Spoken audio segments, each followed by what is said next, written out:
Welcome to this very special edition of the KAJ Masterclass Live, the show which ensures that you profit from your time spent here with experts, either through their industry insights, information, or simply learning from them. And today we have with us Naomi Asher. She is a leadership strategist, culture expert, and who helps organizations communicate better, prevent burnout, and keep great people. So we'll learn from her why one size fits all leadership fails, how generational and socio-economic differences actually show up at work, and what leaders can do to prevent burnout before it becomes an HR emergency. Welcome to the show, Naomi. Thank you so much for having me. I'm excited to be here today. You are welcome. Welcome to the show, Naomi. Welcome to India in this online form. And I'm sure not just in India, but a lot of people, a lot of organizations across the globe will benefit from what we are going to talk right now. We'll talk about leadership, we'll talk about trauma aware leadership that you talk about. So we'll talk about all this. But before that, let's talk a bit about your journey, your background, so that the audience knows who they are listening to. Yeah. So I have 17 years of nonprofit leadership experience. And then I also sit on a lot of community boards and different organizations that I work with. And then I've been full-time consulting and coaching for about a year and a half now, and work with organizations from all kinds of different industries, and continue to sit on some of those city and county government boards as well as other community boards.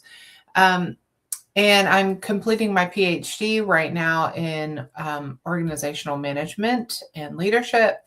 My dissertation is focused on burnout. And so I'm very interested in burnout, what we need to do to prevent burnout. As a side note, I'm also a foster parent.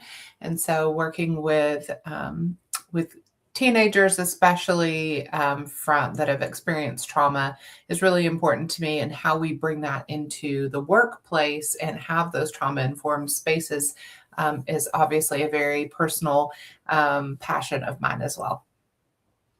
Absolutely, absolutely. So let's understand this. When you talk about trauma aware leadership, what do you mean by that? How do you want people to understand by that term inside everywhere, inside the US, outside that part of the world? Yeah. So, a lot of the time we talk about trauma-informed classrooms, or how to work with people from that have lived through different kinds of trauma. But it's almost like once we enter the work building, once we open that office door, all of that goes out of the window, and we just expect people to be able to adjust and to function the way everybody else does in the workspace. And that's really, it's really unreasonable. If we are giving a lot of consideration to understanding how trauma impacts children and then teenagers, even through the college level, then we need to start being a little more aware of that when it comes into the office space as well. And so it's really just about understanding where people are coming from, what their lived experience is, what their lenses are when they enter our workspace, and how do we make sure that it is a psychologically safe space for everybody, and that we are respectful of just the way that we treat each other. Absolutely, absolutely, Naomi. So, isn't it organizations are safe places, except that some organizations can be toxic workplaces? We already know about this. We already know about the great resignation, quiet quitting. But then, leadership is at every level, either at the supervisor level or even beyond that. Every time when we talk of leadership, we generally, think of the top bosses, CEO or HR head or anyone else. How much they can, either they focus on the business, or they focus on individuals entering the office and ask them, how are you today? Are you feeling burnout? If not, please go home and work from there. If not, means this is mollycoddling in today's time. I want to understand. I know what you mean, but I want to understand also from the leader's point of view. At the end of the day, everybody is there to make the organization run profitably so that everyone gets their salaries on time and everybody keeps on being employed if it's a good place. Help us understand from that perspective both sides of the story. Mhm. Absolutely. Yeah. So I think it's just important to recognize that this is not necessarily just go work from home or do you need a day off. This is about helping individuals really align with the values of the organization.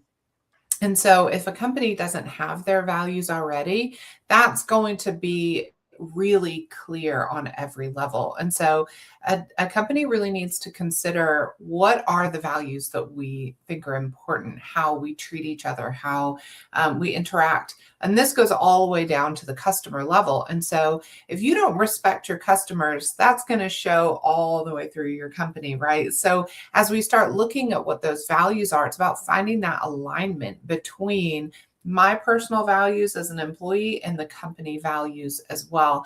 And yes, obviously, we are ultimately at work to get the job done, to get the product out, and to make sure that there's profitability and that we're all doing well and that we're able to be employed and paid. But what we've seen is that that productivity increases when individuals feel engaged with their work. And so we find that level of engagement by helping people to feel comfortable and engaged with the values of the organization. So again, for me, this always comes back to finding that values alignment and connecting the work product with the individuals. And sometimes there's just not a good fit, and people kind of need to find somewhere else that is going to be a better fit for them. But when we are talking about being really trauma informed and focused, it's about understanding what people bring into the workspace with them, and helping them to adjust to being in a different space. If the cultures don't align, how do we make sure that we find that we give grace and understanding to help people really find their place and begin to fit into this company culture? Absolutely. So when you talk about this thing called real people with real baggage, Yeah. how should we understand that? Means whose responsibility is is to know whether those people have a baggage, because there is no literal baggage that they are carrying. It's in their minds, in their hearts. Mhm. Help us understand. Aren't the human resource department already doing this? Because they should generally know about these things. Help us understand both from have they failed, and that is where now the CEO has to take over all these things and create as a organizational culture. Help us understand from that point of view. Yeah, absolutely. So, it's just HR obviously I think that they try really hard to stay with trends and understanding what different generations look like when they're coming into the workspace and how to be very aware of some of these challenges. But it's the responsibility, I think, of everybody in a workspace to recognize that not everybody is the same as them. We all have different backgrounds and we all have different lived experiences. And I was just sharing a couple hours ago a story about when we had a staff turnover in one of our positions, and somebody came in my office and they said, the new guys parked in my parking spot. And I was so confused because we didn't have assigned parking spots. It's just an open parking lot. I said, what are you talking about? And she said, yeah, you park closest to the building, and then the spot next to you is the person with the longest seniority. And that person is gone now. And the new guy parked there, and that's not his spot. I said, I had no idea that this was the reality.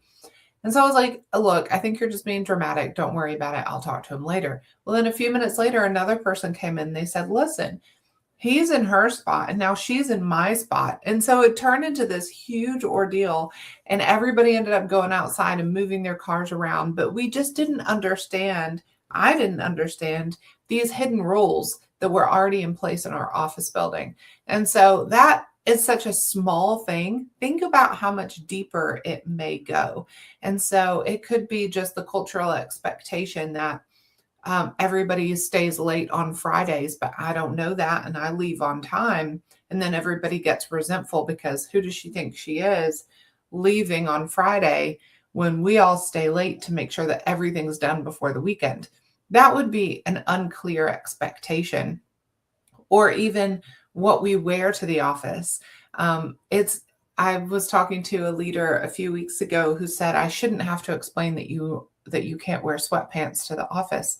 And I was like, I understand how you feel that way. However, for somebody who's never been in an office environment, doesn't have the resources or that level of understanding, they may just need to be clearly told, hey, we don't wear sweatpants to the office. This is what's appropriate. And so if we're not really being clear about things that seem crazy, there's no reason for us to get frustrated. And so for me, it's that constant evaluation of, why am I frustrated right now? Am I frustrated with somebody for something that they should and do know better? Or am I frustrated with somebody because I have an expectation for them that they may not be aware of?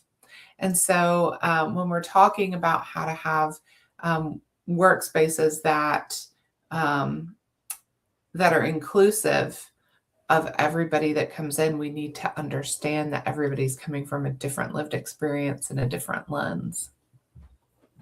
Right, right. Suppose leadership is good, they have a good heart, they have got a good understanding of this.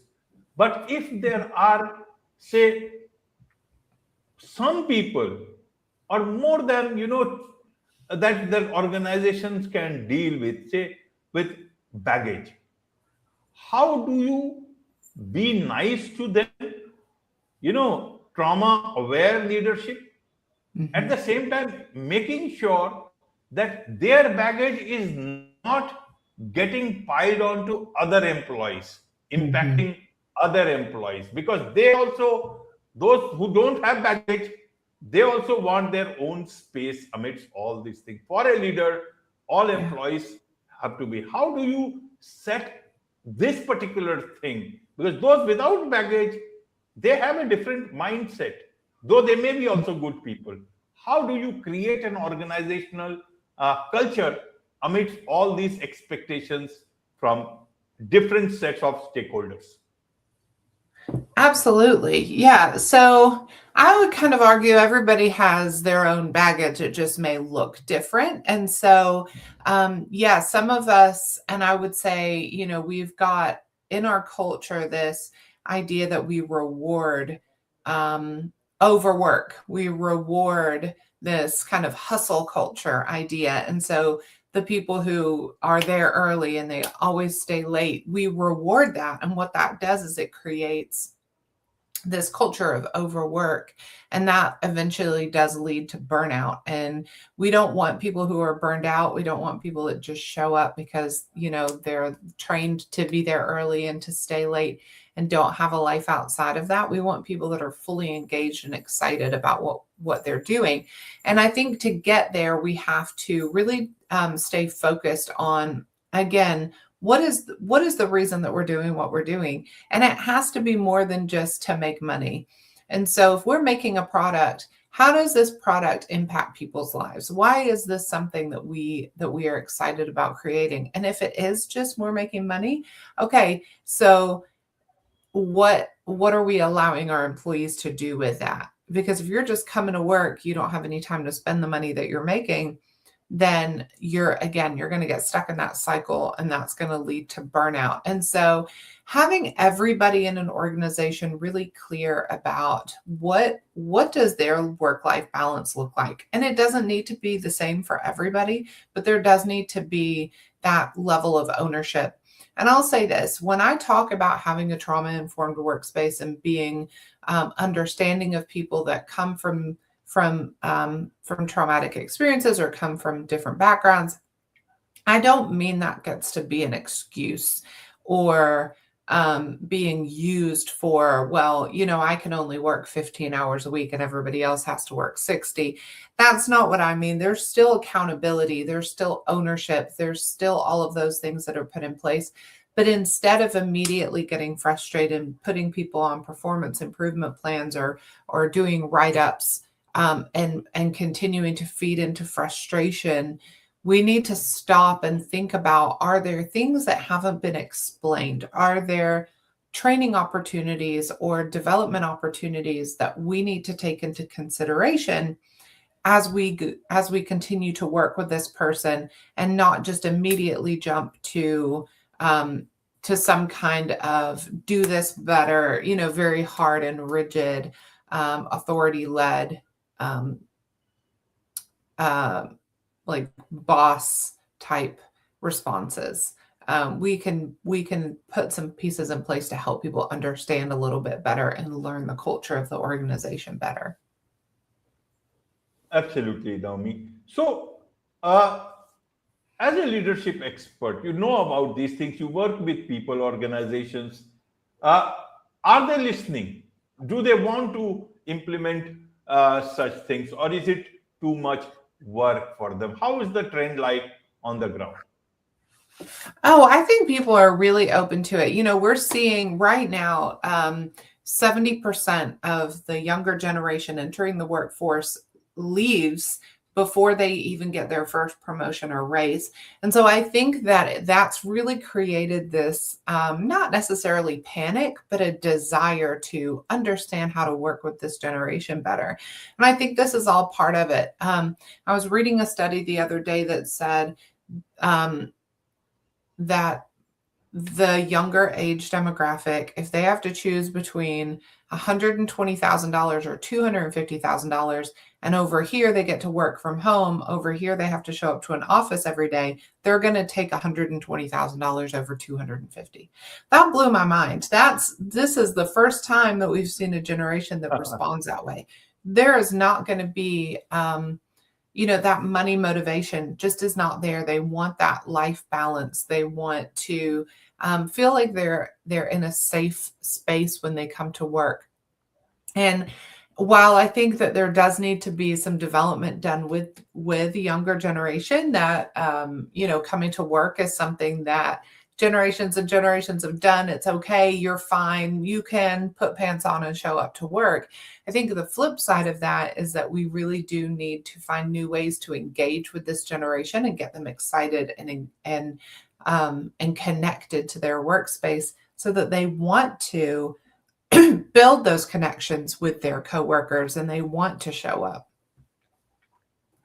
Absolutely. So, does it look like to be real change of heart? Compassion has to come from heart, or is it coming from the workplace realities that the young generation will not want to work with it? Means this is almost like hypocrisy from again organizations and leadership. Means will it create a good organizational culture at all? Is it only for for some time?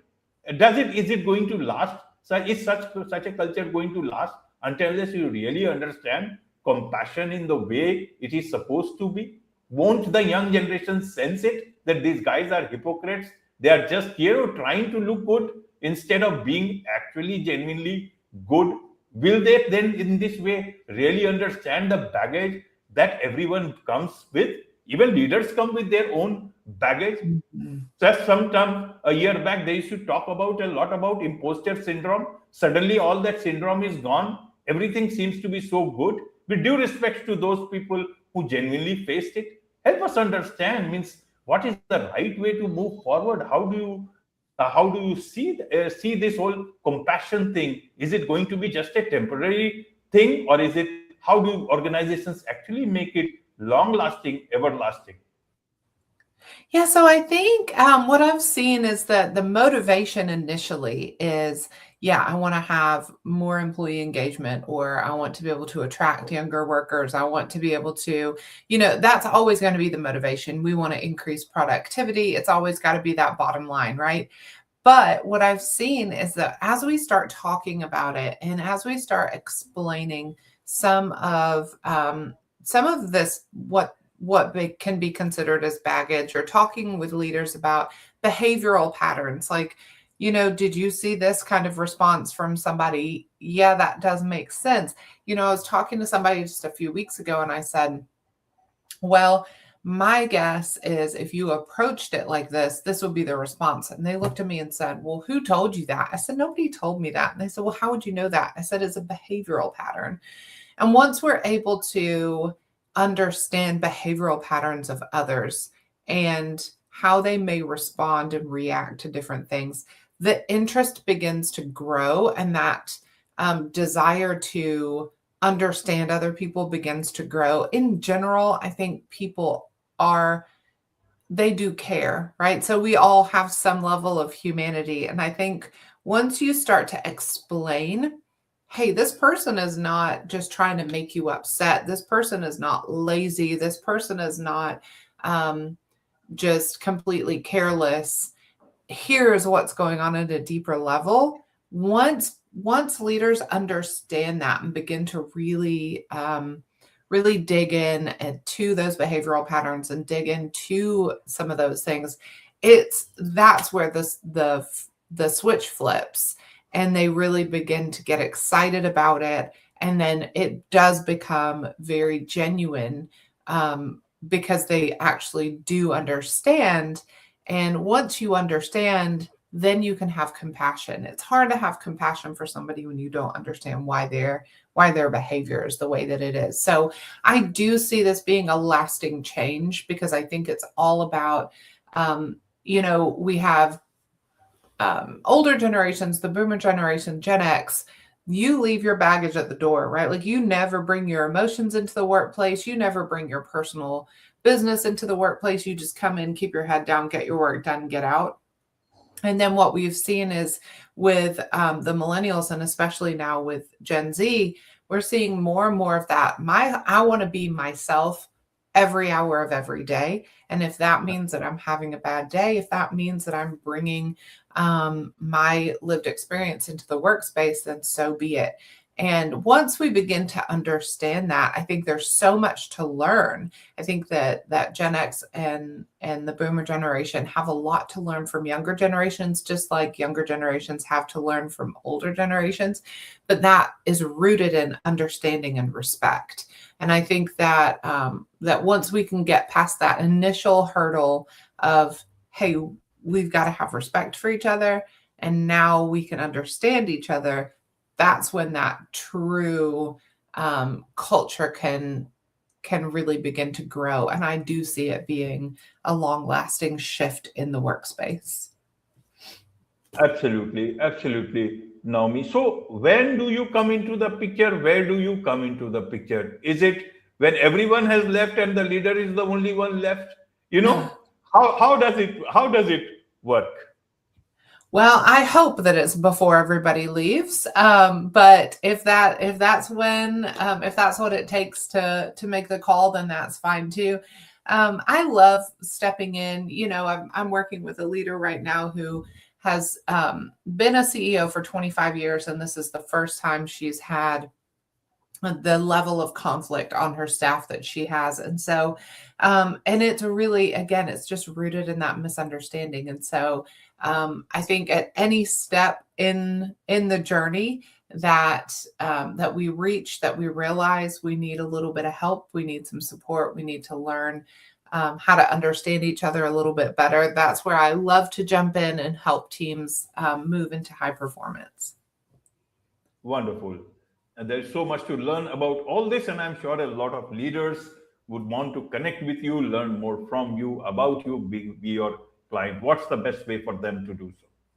My website is naomithemaven.com. My email is on there. I am on all the social media platforms as well. I am easy to find and easy to access.